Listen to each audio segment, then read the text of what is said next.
Hello friends, চলে আসলাম আজকে নতুন একটি রিকমেন্ড ভিডিও নিয়ে, যেটা কিনা ছেড়েছে office of the chief medical officer of health, district health and family welfare সমিতি, দক্ষিণ দিনাজপুরের কিন্তু এই রিকমেন্ডটা ছেড়েছে। এখানে মেমো নাম্বারটা দেওয়া রয়েছে এবং ডেটটা দেওয়া রয়েছে।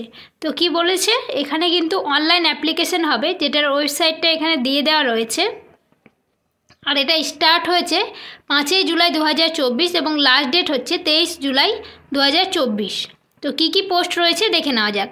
তো অনেকগুলোই পোস্ট রয়েছে, তো আমি টেকনিশিয়ান পোস্টগুলোর এবং ল্যাবের যেগুলো পোস্ট রয়েছে সেগুলো পোস্টগুলোই বলছি। এখানে দেখুন ডেন্টাল টেকনিশিয়ান রয়েছে। তারপরে চলে আসছি নিচের দিকে, এখানে কিন্তু ল্যাবরেটরি টেকনিশিয়ান NUHM-এ একটা পোস্ট রয়েছে। ST-তে স্যালারি হচ্ছে 22,000। এজ বলে দিয়েছে not less than 18 years, not more than 40 years.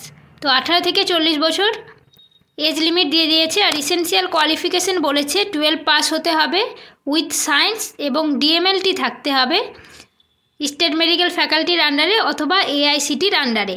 এছাড়া বলেছে 2 নম্বর বলে দিয়েছে minimum 3 month certificate in knowledge in computer MS office internet in required. তো 3 মান্থের কিন্তু কম্পিউটারে ট্রেনিং থাকতে হবে এবং সাথে সার্টিফিকেট থাকতে হবে।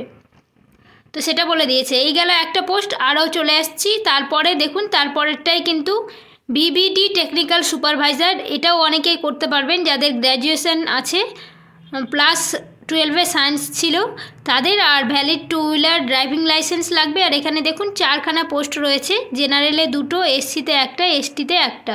এখানে স্যালারিটা বলে দিয়েছে আর এজ লিমিট বলে দিয়েছে 21 থেকে 40 ইয়ার্স। তারপরে চলে আসছি ল্যাব টেকনিশিয়ান আন্ডার BCSU। তো এটা ব্লাড কম্পোনেন্ট সেপারেশন ইউনিটে কিন্তু ল্যাব টেকনিশিয়ান নেওয়া হবে। এটা পোস্ট হচ্ছে 2টো, জেনারেলে 1টা, SC-তে 1টা। স্যালারি হচ্ছে 21,000। আর এখানে দেখুন বলে দিয়েছে 18 থেকে 60 বছর পর্যন্ত কিন্তু এই ফর্মটা করতে পারবে। ইসেনশিয়াল কোয়ালিফিকেশন কি বলছে, 12 পাস হতে হবে ফিজিক্স কেমিস্ট্রি বায়োলজি নিয়ে। তারপরে বলে দিয়েছে BMLT, BMLS, DMLT, DMLS with course duration at least 2 years, recognise state government and central government. তো DMLT বা BMLT করা থাকলে এই ফর্মটা আপনারা ফিল আপ করতে পারবেন। এবং ইসেনশিয়াল কোয়ালিফিকেশান কি বলে দিয়েছে, 2 year experience of working in diagnostic laboratory for those with BSc diploma in medical laboratory. তো 2 ইয়ার্স কিন্তু এক্সপিরিয়েন্স লাগবে, ডিপ্লোমা যারা করা আছে তাদেরও বা ব্যাচেলার করা আছে তাদেরও। তারপরে অথবা দিয়ে বলেছে 1 year experience for those working diagnostic laboratory for candidate having MSc in medical laboratory technology. তো 2 বছর এক্সপিরিয়েন্স লাগবে যাদের DMLT আর BMLT রয়েছে। আর যাদের MMLT বা MSc করা রয়েছে তাদের কিন্তু 1 ইয়ার লাগবে।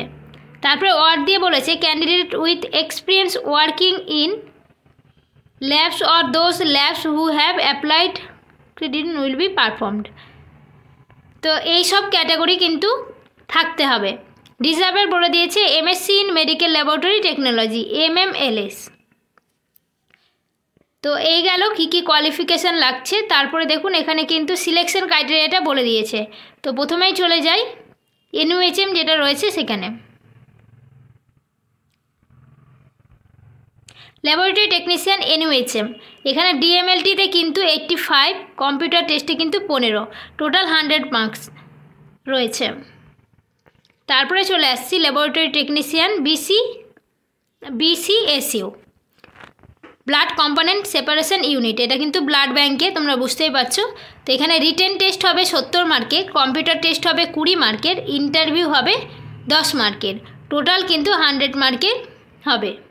তো এই দুটো পোস্ট কিন্তু যাদের DMLT বা BMLT করা রয়েছে তারা কিন্তু করতে পারবে। তো তোমরা গিয়ে করে নাও। অফিসিয়াল ওয়েবসাইট আবারও আমি একবার বলে দিচ্ছি, এখানে দেওয়া আছে www.wbhealth.government.in অনলাইন রিক্রুটমেন্ট। তারপরে আবার কয়েকটা ডেট আপনাদের বলে দিচ্ছি, ইম্পর্টেন্ট ডেট মনে রাখবেন। অ্যাপ্লিকেশন স্টার্ট হচ্ছে 5 জুলাই, যেটা হয়ে গেছে ইতিমধ্যে।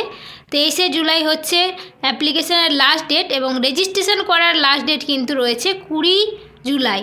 তো আপনারা সবাই কিন্তু অবশ্যই এটা মনে রাখতে হবে যে 20 তারিখের আগেই কিন্তু আপনাদের রেজিস্ট্রেশনটা করে নিতে হবে। তারপর আপনার পেমেন্টের লাস্ট ডেট দিয়ে দিয়েছে 22 তারিখ। তো আপনার পেমেন্ট করতে হবে 22 তারিখের আগে। আর লাস্ট ডেট সাবমিট করার হচ্ছে 23/7/2024। তো এই গেল আজকের ভিডিও। তো এরকম রিকমেন্ড ভিডিও পেতে অবশ্যই চ্যানেলটিকে সাবস্ক্রাইব করুন এবং পাশে থাকা বেল আইকনটি প্রেস করে দিন, যেন আমি ভিডিও দিলে সবার প্রথমে আপনার কাছে চলে যায়। তো যারা যারা এটা করতে চাইছেন তারা অবশ্যই করে নেবেন। এবং আপনারা যারা রেগুলার আমার ভিডিও দেখেন জানেন যে কি আমার ভিডিওতে বিশেষ করে মেডিকেল ল্যাবরেটরি টেকনোলজিস্টের বিভিন্ন রিক্রুটমেন্ট নিয়ে আলোচনা করা হয়। তো যারা এই ল্যাবের সাথে যুক্ত বা ডিএমএলটি বা বিএমএলটি বা এমএসসি করেছেন ল্যাবের ওপর, তো তাদের অবশ্যই এই চ্যানেলটা সাবস্ক্রাইব করে রাখুন। তাদের কিন্তু ভবিষ্যতে অনেক ফিউচারে কাজে দেবে রিক্রুটমেন্ট বেসিস সব নোটিফিকেশান, এছাড়াও বিভিন্ন ধরনের ইনফরমেশন পেতে। তো চলুন আজকের ভিডিও এখানেই, দেখা হবে আবার অন্য কোনো ভিডিওতে। Thank you.